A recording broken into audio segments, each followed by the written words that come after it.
वजीर अफजल बड़े भाई की खेलों की दुकान पर बैठते तो वहां पड़े हुए सरूद में कमाल महारत से बजाते। धुनें ऐसी छेड़ते कि राहगीर रुक कर दाद दिए बगैर नहीं रहते।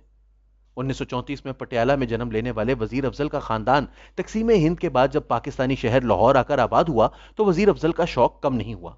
इसी जुनून की खातिर कराची रेडियो स्टेशन का रुख किया, जहां वो बतौर साजिंदे के अपनी खिदमत अंजाम देने लगे। लेकिन उनका बहुत जल्द दिल भर गया। जब भी मुलाजमत छोड़ छाड़ कर वापस लाहौर के मकामी होटल में सरूद बजाकर लोगों को मुतासिर करने में लगे रहे। किस्मत ने उस वक्त पलटा खाया जब एक दिन मास्टर गुलाम हैदर ने उनका यह फन देखा और मशवरा दिया कि वो सरूद के बजाय मैंडोलिन का इस्तेमाल करें, जिसमें उन्होंने इंतहाई कम अरसे में महारत हासिल कर ली। जब भी मौसीकार मास्टर इनायत हुसैन ने अपना मुआवन रख लिया, जिनके साथ रहते हुए उनका फन और निखर गया। इसी दौरान 1955 में जब कातिल की मौसीकी का एजाज मास्टर इनायत हुसैन को मिला तो उन्होंने फिल्म के मशहूर गीत ओ मैना न जाने क्या हो गया में वजीर अफजल की मुआवनत हासिल की और ऐसा गीत तख्लीक किया जो आज तक जहनों से फरामोश नहीं किया जा सका।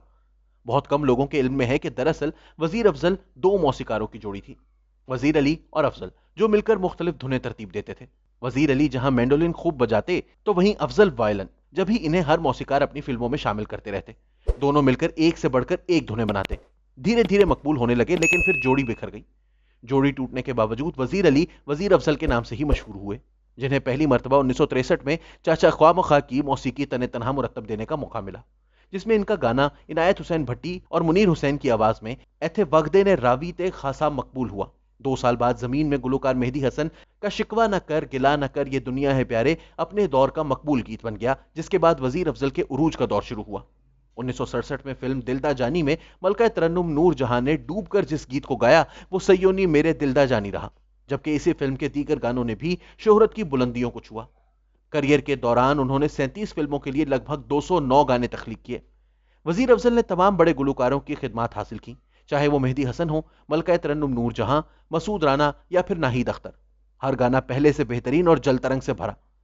यह भी क्या बदकिस्मती है कि मौसीकी की समझ बूझ रखने वाले वजीर अफजल को 80 की दहाई तक बेशतर फिल्मसाज और हिदायतकार जहनों से फरामोश कर बैठे। वजीर अफजल ने फिल्मी दुनिया से मायूस होकर टेलीविजन प्रोग्रामों के लिए गाने बनाना शुरू किए तो यहां भी वो हर एक पर सबकत ले गए।